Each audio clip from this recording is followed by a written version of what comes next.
Eu confesso que eu queria gostar muito desse livro. Ele foi um livro que eu antecipei bastante, eu fiquei bastante ansioso para ler, a história me chamou a atenção, a proposta, né, do universo, do enredo me chamou a atenção, e principalmente aquele twist final que seria uma subversão do trope do triângulo amoroso também me chamou muito a atenção. Mas eu confesso que eu tenho muita dificuldade de avançar com ele. Para falar a verdade, eu ainda não terminei, eu estou mais ou menos na metade, mas eu já li o bastante para saber que o principal elemento que me incomoda nele é a protagonista, que também é narradora. Antes de mais nada, sobre o que é Viúva de Ferro. Nós temos uma realidade alternativa de uma versão fantástica da história chinesa. Então tem muitos elementos culturais da China tradicional, principalmente, né, do que a gente chamaria de mitologias e tal. E tem um elemento futurista de ficção científica, que são robôs gigantes. Na prática, Viúva de Ferro é uma espécie de versão de Evangelion. Para ser mais sincero, ele é baseado numa obra que é baseada em Evangelion, que é o Darling in the Franxx, um anime que teve uma certa popularidade há uns anos atrás. Eu confesso que ele não me atraiu de jeito nenhum. Eu vi pouquíssimos episódios, mas eu achei tudo muito apelativo e realmente beirando mau gosto para uma história que queria ser tão profunda ou filosófica quanto Evangelion. E pelo que Shiran falou, a revolta com Darling in the Franxx que foi o que motivou a escrita desse livro. Então esse livro é quase como uma resposta àquele anime, àquele mangá. E por que isso? Porque a estrutura geral é essa realidade em que a China, né, ou então, de certa maneira, né, o reino chinês, está sendo atacado por criaturas alienígenas chamadas de Runduns, e a maneira que eles encontraram de fazer frente a essas criaturas foi criando robôs gigantes, que eles chamam de crisálidas, que são feitos a partir das carcaças dos Runduns abatidos. Só que para manipular as crisálidas de maneira a conseguir combater os Runduns, é preciso de um homem e de uma mulher combinados através do Qi, porque o Qi do homem vai fluir e fazer com que a crisálida funcione, mas esse Qi é meio que alimentado pelo Qi da mulher. O que acontece é que a mulher fica numa posição absolutamente submissa, e muitas vezes ela vem a óbito por conta do esforço mental que é necessário para alimentar o Qi do homem e fazer a crisálida funcionar. Então, a realidade distópica dessa história, mais do que o ataque, o mundo pós-apocalíptico e tudo mais, é sobre essa objetificação extrema das mulheres, a ponto de elas serem basicamente usadas como ferramentas. Elas são ferramentas que servem aos homens para eles poderem manipular as crisálidas e combater os Runduns. Nesse universo, nós temos a protagonista, o Wu Zetian, que vai tentar ir contra isso. Ela passa por uma experiência traumática porque a irmã dela era uma concubina, então ela foi usada e acabou morrendo por causa disso. E a Wu Zetian decide se vingar da irmã, e também que o mesmo não deveria acontecer com ela. Aí acontecem algumas coisas, né, que eu não vou entrar em detalhes para não dar spoiler, mas como aparece no título, o que acaba acontecendo é que ela se torna manipuladora de uma crisálida. Isso é configurado como uma viúva de ferro, porque ela acaba revertendo a situação. Ao invés de a mulher morrer em prol do homem, o homem que acaba morrendo em prol da mulher. E aí, a partir desse ponto, é que a história vai continuar avançando com outros personagens, algumas tramas amorosas e tudo mais. Então, toda a estética, toda a ambientação da história tem muitos elementos que a gente reconhece dos animes, da cultura de anime, de mangá. A referência mais óbvia é Evangelion, e aí, como eu falei, né, teve o Darling in the Franxx. Uma questão que eu fiquei refletindo é se o meio literário, o meio verbal de escrita, seria o mais adequado para essa história, porque ela tem um apelo imagético muito grande. E assim, pelo menos do meu ponto de vista, é bem diferente você ver um anime ou mesmo ler um quadrinho que tem a figura de um monstro gigante, de um robô gigante no formato de uma raposa de 9 caudas, e você ler isso, ler a descrição desse monstro, porque para mim tem um pouco de perda do efeito, do impacto mesmo da imagem. Mas o que realmente me incomoda com Viúva de Ferro é como a protagonista ela é uma grande excepcionalidade nesse universo. E para isso eu não estou dizendo exatamente da parte da Mary Sue, porque ela é muito forte e tudo mais, porque eu entendo que essa foi a intenção. A intenção era ela ser muito forte, desmesuradamente forte. Isso não me incomodou. O que me incomoda é ela ter uma consciência crítica social sobre o mundo em que ela vive, que não encontra eco em nenhum dos outros personagens do seu entorno. Ela sabe dos problemas do mundo, ela reconhece os problemas a que as mulheres são submetidas, mas não tem ninguém ali que entenda isso, ou ninguém ali que tenha ensinado para ela, ou levado ela a perceber esses problemas. É como se ela tivesse nascido com essa consciência crítica, ou como se, diante da situação em que ela estava vivendo, ela, diferente das outras pessoas, conseguiu desenvolver essa consciência. E isso me incomoda porque em histórias que procuram fazer esse tipo de crítica social, esse tipo de denúncia mesmo, ou retratar uma realidade que tem pontos de contato com a nossa, né, em relação à exploração feminina e tudo, mas que falham em perceber como funciona o mecanismo ideológico mesmo, como que a ideologia se reproduz. E a ideologia não se reproduz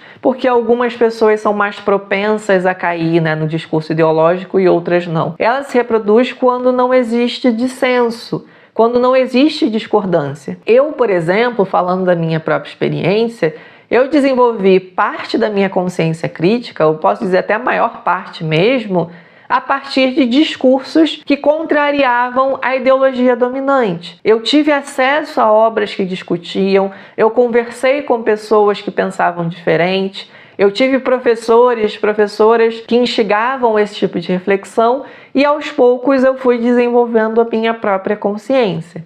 Além de, é claro, das próprias experiências pelas quais eu passei. Foi um processo de conscientização.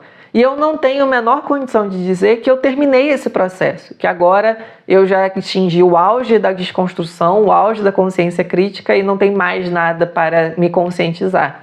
Porque a conscientização é um processo que basicamente não termina, já que ela vai ser sempre baseada nas condições materiais, nas condições das circunstâncias, e como as circunstâncias mudam, a gente tem que mudar de acordo. O que acontece em Viúva de Ferro é que essa protagonista, ela tem aí na casa dos 19, 20 anos, acho que um pouco menos, mas entre 17 e 20 anos, o que significa que ela é muito jovem, e nós não temos nenhuma figura mais velha, nenhuma figura mais experiente que tenha levado essa personagem a refletir sobre a sua situação. Não teve uma tia, uma avó, nenhum tipo de referência que destoasse do discurso dominante, de submissão absoluta das mulheres à vontade masculina, à vontade dos pais, à vontade dos maridos e assim por diante. Se ela não teve essa referência e se tudo indica que essa realidade não